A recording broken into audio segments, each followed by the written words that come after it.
पोरं जे कल्बल करता है माता पिता भाई बहनों को बड़े बड़े विचार देते हैं। आज का दिन हम सभी के लिए बड़ा समावेश करेंगे, क्योंकि आज गुरु पूर्णिमा है और इस गुरु पूर्णिमा का महापर्व पूरे भारतवर्ष में हर कोई अपने अपने तरीके से मना रहा है। हर कोई अपने अपने गुरु के लिए आज कथा कीर्तन गायन रोज उपवास न जाने किसी तरीके से अपने गुरु को याद कर रहे हैं। कुछ प्रेमी अपने माता पिता की सेवा कर उनका ऋण चुकाने का कार्य कर रहे हैं, लेकिन हम परम सौभाग्यशाली है कि हमें बाबा जयगुरु जी महाराज जैसे गुरु मिले, जिन्होंने गुरु की परिभाषा सिखाई और गुरु पूर्णिमा का महत्व बताया।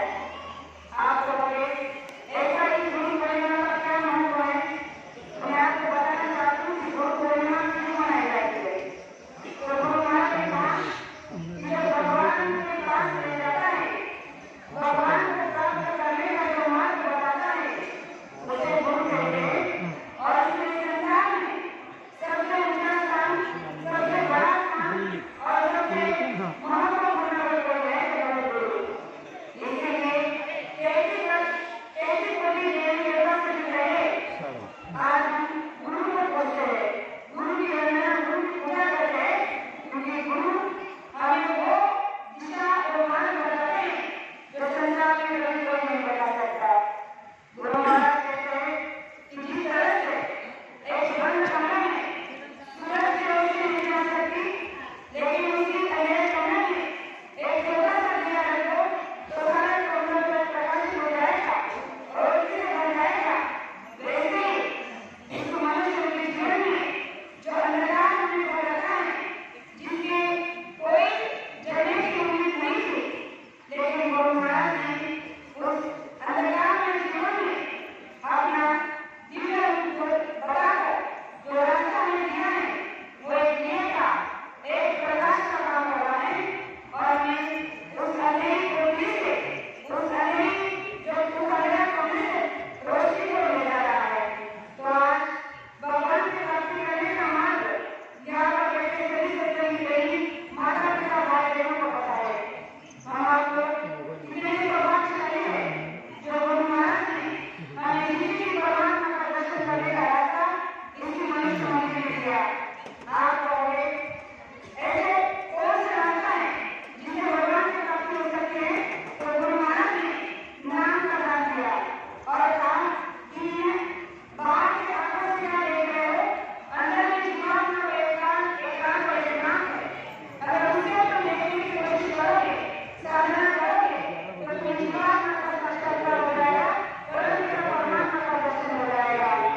आप कहोगे ऐसा संभव है? बिल्कुल, क्योंकि संत महात्मा जो बात कहते हैं वो प्रत्येक की नहीं होती है। एक छोटा सा प्रमाण जो गुरु महाराज ने सत्संग के माध्यम से कई बार सुनाया था कि हमारे जाति का कोई भी महत्व नहीं है, अगर महत्व को चलता है तो कोई हमारे अंदर की जीवात्मा का प्राप्त होगा। इसलिए एक छोटा सा प्रमाण देना चाहती हूँ। एक राजा था जो जंगल में रहता था, उसने अपने आंखों की रोशनी आने के लिए न जाने कैसे नहीं किया। जितने मरीज उसके डॉक्टर को दिखाया, सभी को पूछा कि मेरी आंखों की रोशनी कैसे आ सकती है, मुझे आंखें कैसे आ सकती है, लेकिन सबने यही कहा कि इन सबका कोई इलाज नहीं, क्योंकि तुम्हें जन्म से ही अनुभव हो गया है, इसलिए तुम्हें रोशनी नहीं मिल सकती। थोड़ा नाराज हुआ, दुखी हुआ और ऐसे एक दिन के ध्यान में बैठा हुआ था कि उनके दरबार में एक संत पहुंचे जो बहुत ही सोच रहे थे। संत को पता चला कि राजा आंखों से अंधा है और अपनी रोशनी के लिए बड़ा दुखी है। तो संत ने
अपने जीवन को देख सकते हो, उन्हें छू